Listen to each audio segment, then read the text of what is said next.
When I moved into Crestwood Heights, I thought I'd finally found some peace. Quiet streets, clean sidewalks, friendly enough neighbors, and a backyard big enough to park my pride and joy. A matte black rugged Jeep Wrangler with reinforced bumpers and a rooftop rig. The kind of vehicle that turns heads but also raises eyebrows if people don't know what they're looking at. I kept the Jeep behind my detached garage, backed into a secure spot, covered and padlocked. It wasn't just for show. This Jeep was part of a larger police task force operation.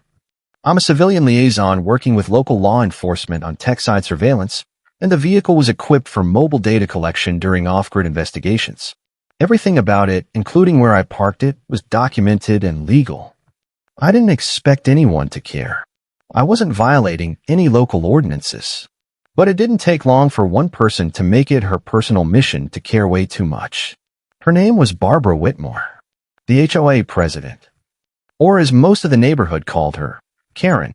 And as it turned out, my Jeep had just become her latest obsession. The first time I saw Barbara near my Jeep, she wasn't even subtle. I was sipping coffee in the kitchen when I caught her through the window, standing near the side of my garage, arms folded, lips pursed like she'd bitten into a lemon. She was staring at the tarp like it had insulted her personally. I walked outside, keeping things neighborly. "Morning, Barbara. Can I help you with something?" She didn't smile. "That vehicle back there, how long is it going to stay parked like that?" I blinked. "It's on my property. Behind my garage. It's an eyesore," she snapped. "We're trying to keep the neighborhood looking a certain way. You should either store it properly or remove it." I kept calm. "It is stored properly. Covered, locked, and out of view. And it's not a junker, it's an active government vehicle." Her eyebrows lifted like I just told her I was harboring aliens. "Don't try to scare me with that nonsense. It's some sort of off-road thing. You can't just park tanks around here." I gave a patient smile. "It's not a tank. It's legal, documented, and completely within my rights to park there." She didn't like that. Her jaw clenched, and she turned on her heel. "We'll see what the board has to say." That was the moment I knew this wasn't over. 2 days later, she returned, this time with a clipboard and a tight smile. I was trimming hedges when she approached like a storm in heels. "You've officially received a citation for non-compliant vehicle storage," she said, waving the paper like a badge of honor. "Page 12 of the HOA charter, all visible vehicles must be approved." I took the paper, scanning the absurd language. Unauthorized military-style equipment, potential blight, security risks. "This Jeep isn't just approved, it's law enforcement issued," I said flatly. "Well, I don't see any badge or lights, and you don't look like a cop," she snapped. "I'm not a cop. I'm a civilian tech coordinator for a joint task force.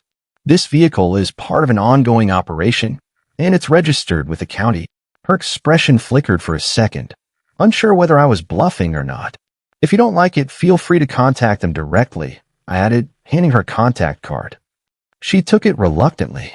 "We'll revisit this," she muttered, stomping back toward her golf cart like she just lost a round she didn't expect to play. The next morning, I found a bright yellow envelope taped to my front door, an official HOA warning. Inside was a printout of the same citation, only this time in all caps, bolded, and highlighted like a schoolteacher trying to fail a student on purpose. Second notice, military-style vehicle in violation of Crestwood aesthetics. It even included a blurry photo of the Jeep's front end poking out from beneath the tarp. The image was grainy, clearly taken at night, and the timestamp showed it was snapped just before midnight. Creepy. I took it straight to the precinct. Officer Delgado, my task force contact, read it and raised an eyebrow. "She's putting this in writing." "That's bold," he said. "We've had informants less dumb than this." I laughed, but underneath I was getting uneasy. Karen was stepping beyond complaints. She was documenting her obsession, trying to build a paper trail of her own. I filed the envelope away with the rest of the task force paperwork and decided then and there, if she wanted to play by the rules, I'd start keeping records too. Because Karen had no idea what she was messing with. Karen thought she was dealing with some eccentric car hoarder. What she didn't know was the Jeep behind my garage had more secrets packed into it than her HOA had rules. It was originally decommissioned military surplus, retrofitted with encrypted surveillance tech, GPS jammers, and a tactical communications rig. The vehicle was registered under an interagency task force that specialized in gang surveillance and narcotics logistics, most of it invisible to anyone who didn't know what to look for. My role? I'm the guy who makes the field tech talk to HQ. The Jeep wasn't just mine. It was property of a multi-jurisdictional police operation that crossed city and state lines. It had been parked temporarily during a covert lull in field activity, and even the placement had been chosen for strategic cover. When I'd cleared it with Officer Delgado and the lead sergeant before moving in, they'd greenlit the site as secure. I even had the permit copies filed away in a safe, notarized and signed. The Jeep wasn't breaking any laws, it was actively working for them. But Karen, she had no clue. By the end of the week, I was the main topic in the Crestwood HOA Facebook group. Karen had posted a grainy, zoomed-in photo of the Jeep side panel, caption, "Possible unregistered military vehicle hiding behind Lot 14. Board reviewing for security risks." Comments poured in from nosy neighbors and armchair code enforcers. Most people shrugged it off or joked about it, but a few were buying into her paranoia. That was enough for Karen. She doubled down, claimed the Jeep was abandoned equipment, insisted I was violating property standards and likely harboring illegal surveillance gear. Then came the flyer. I found it on my doorstep, printed in color and slipped into every mailbox on the street. It had my address, a red circle over a blurry satellite photo, and a call to action, attend next HOA meeting to demand vehicle removal. That's when I knew she wasn't just annoyed. She was trying to rally a mob. So I did the only logical thing. I installed 2 more motion-triggered cameras, one pointed directly at the Jeep. Because when someone like Karen escalates, you don't meet them with emotion. You meet them with evidence. 3 nights later, at 11:46 p.m., the camera lit up. The motion alert pinged my phone, and I tapped into the live feed just in time to see 2 figures sneaking around the back fence line. One of them unmistakably Karen, her distinct haircut and oversized shawl silhouetted in the night vision lens. She had a flashlight in one hand and bolt cutters in the other. The other figure, later confirmed as Craig Hastings, one of the HOA board members, was holding a clipboard and mumbling something about inventory. I watched, jaw clenched, as they crept up to the Jeep and inspected it like a couple of amateur repo agents. Karen circled it like a shark, occasionally lifting the tarp to peek inside. Then she leaned down and rattled the lockhard. Craig scribbled something down. It was bold. It was stupid. And it was all on camera. I saved the video and backed it up 3 ways. I didn't say a word. Not to them. Not online. Not even to the neighbors. Because when people like that don't think they're being watched, they reveal exactly who they are. And I had just caught mine in the act. It happened 2 nights later, 2:12 a.m. to be exact. I woke up to a sharp metallic clank. Half asleep, I checked the camera feed. The lock was gone. The tarp lay crumpled in the dirt. And the Jeep? Gone. At first, I stared at the screen in disbelief, thinking maybe I was still dreaming. But when I rushed outside, it was real. The chain had been snipped, the gate slightly ajar. Tire tracks in the mud led out the back alley. She actually did it. Karen, or someone she sent, had taken the Jeep. I didn't yell. I didn't call the HOA. I called Officer Delgado. He answered on the first ring. "You've got to be kidding me." "Nope, it's gone. And I've got them on camera." Cutting the lock. "Good," he said. "Because that Jeep isn't just a vehicle. It's a live piece of federal equipment." Within 15 minutes, the task force had activated the onboard tracker. A signal ping just outside city limits, heading toward a strip mall parking lot. "You got eyes on it?" I asked. Delgado chuckled darkly. "Better. We're gonna bait it." Karen had just crossed from annoying to criminal. And she was about to find out the hard way what happens when you steal from a task force. The onboard GPS unit wasn't your average tracker. It was task force issued and loaded with layered redundancy, designed for active field surveillance.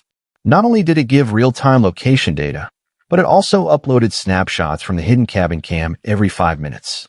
Karen had no idea she was on candid camera and that she was driving around in a federally monitored vehicle.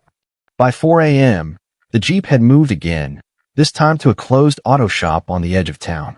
Delgado and his team suspected she was trying to stash it until daylight. Meanwhile, I was at headquarters reviewing the latest uploads. There she was, Karen herself, sitting in the driver's seat, peering nervously around. Her posture screamed guilt. Next to her on the passenger seat, my original warning notice, crumpled but still readable. She's going to try to sell it, Delgado muttered. She thinks it's abandoned, or that no one will trace it back. Then let's give her a buyer, I said. The task force got to work.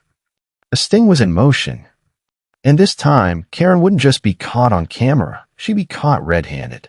At 7:28 a.m., the icing on the cake arrived, Karen's post on a local buy-sell Facebook group. A blurry photo of the Jeep, parked behind the auto shop, captioned, "Found vehicle, HOA recovery, rehoming for $1,500 or best offer." No title, no questions asked. Within minutes, comments exploded. Some people asked if it was legal. Others joked about HOA repo powers. But a few sharp-eyed users flagged it, recognizing the vehicle from a local news clip months ago, a task force press conference. Delgado saw it too. That's enough to move. Let's do this. We set up a meetup using a burner profile, posing as an eager buyer with cash in hand. Karen responded almost immediately, giddy and overconfident, suggesting they meet at a nearby gas station that afternoon. "Don't be late," she wrote. "I got other interested parties." She had no idea she was walking straight into a federal sting. And this time, she'd be the one answering the questions. By noon, everything was in place. Unmarked cruisers ringed the gas station, and Delgado's team was staged a block away. I sat in a parked sedan across the street, watching through binoculars as Karen's minivan rolled in, Jeep in tow. She stepped out wearing oversized sunglasses and a smug little smirk, pacing as she waited for her buyer. Delgado approached in plain clothes, playing the part. "You, Karen?" She nodded. "You got the cash?" He smiled, pulling out a manila envelope. "You got the title?" Her smile faltered. "Like I said, it was abandoned. I'm just trying to clean up our neighborhood." That's when Delgado flipped the script. "Actually, I'm trying to clean up something too, like the theft of a federal vehicle and the tampering of government surveillance equipment." Two cruisers lit up. Agents stepped out from behind cars. One of them read Karen her rights as she stammered, looking from face to face like a deer caught in every possible headlight. "I was doing the neighborhood a favor," she shouted. "You committed felony theft," an officer replied. They cuffed her on the spot. And just like that, Karen's HOA reign ended, not with a complaint form, but with a police report. As Karen sat in the back of the cruiser, her hands cuffed behind her back, I walked across the lot with Delgado. She saw me and immediately launched into a tirade. "You set me up. This was entrapment. I was trying to protect the neighborhood." I didn't say a word. I just handed Delgado a folder, the full printout of her posts, the security footage screenshots, the photos of the cut lock, and the fake flyers she distributed. Delgado flipped through it casually. "You know, Karen, you didn't just steal a vehicle. You tampered with federal surveillance gear. That's not just state, that's federal. And you documented the whole thing yourself." Karen's face paled. "You said it was abandoned," she insisted. "You trespassed onto private property, cut a lock, and towed it away," I said calmly. "That's not abandoned. That's grand theft." She went quiet. For the first time since I'd met her, Karen had nothing to say. As the cruiser pulled away, neighbors who had gathered nearby started clapping. One even shouted, "About time. Justice didn't always wear a badge." Sometimes, it wore a flannel shirt and carried a lockbox of receipts. Karen's arrest made local headlines by the next morning. News vans rolled into Crestwood Heights before sunrise, catching footage of officers retrieving the Jeep and sealing off a garage with crime scene tape. The HOA board scrambled to issue a press release, claiming complete surprise and that Karen had acted alone, but residents weren't buying it. People started sharing their own stories, fines, threats, surveillance visits, all allegedly spearheaded by Karen during her tenure. The task force recovered the Jeep with all surveillance equipment intact. Nothing had been tampered with, a small miracle, considering how recklessly she had moved it. I stood quietly beside Delgado as the flatbed backed the Jeep into my driveway. "You good?" he asked. "Better than good," I replied. She tried to steal a Jeep. She exposed corruption. And now she's behind bars. He smirked. "Still want that neighborhood barbecue next month? Only if I get to bring the potato salad and the arrest footage." We both laughed, the sound of justice well served rolling down the block like a slow clap. Karen's arrest didn't just shake the neighborhood, it shattered the illusion of control the HOA had built around her. Within 48 hours, 2 board members resigned. A third admitted in a community forum that she had been pressured into silence by Karen for months. Residents who had been afraid to speak up now came forward with emails, letters, and recordings. One elderly couple revealed they'd been fined for having a garden gnome deemed non-compliant. Another neighbor shared surveillance footage of Karen snooping into mailboxes. At the next emergency HOA meeting, the room was packed. What had once been a stiff, tightly run echo chamber was now a wildfire of grievances. People demanded transparency, accountability, and new leadership. They got it. By unanimous vote, the board was dissolved pending re-election. An independent oversight committee was formed, one that included actual residents, not self-appointed tyrants. The power Karen clung to so tightly, gone in an instant. And the community, finally free to breathe again. I changed the lock on my gate the same day the Jeep came home. This time, a thick industrial chain and a sign that read, "Private, protected by federal surveillance." Neighbors walked by and nodded, some with shy smiles, others with bold thumbs up. They weren't afraid anymore. Not of Karen, not of her clipboard, not of those ridiculous violation letters. The new HOA board invited me to join, but I politely declined. "You've got it handled," I said. "Just keep things honest." Instead, I joined the neighborhood watch. Quietly. No titles. No drama. Just a friendly guy with a big Jeep and a good memory. Sometimes I drive it out front on weekends just to remind folks it's still around. Still parked. Still legal. Karen? She pleaded guilty to multiple charges. Got probation, a massive fine, and a lifetime ban from holding any HOA position statewide. Last I heard, she moved to a condo. No yard. No neighbors. Just 4 walls and no more control. And me? I park my Jeep wherever I please. Because some battles you win with a badge, and some you win by letting the truth roll right back into your driveway.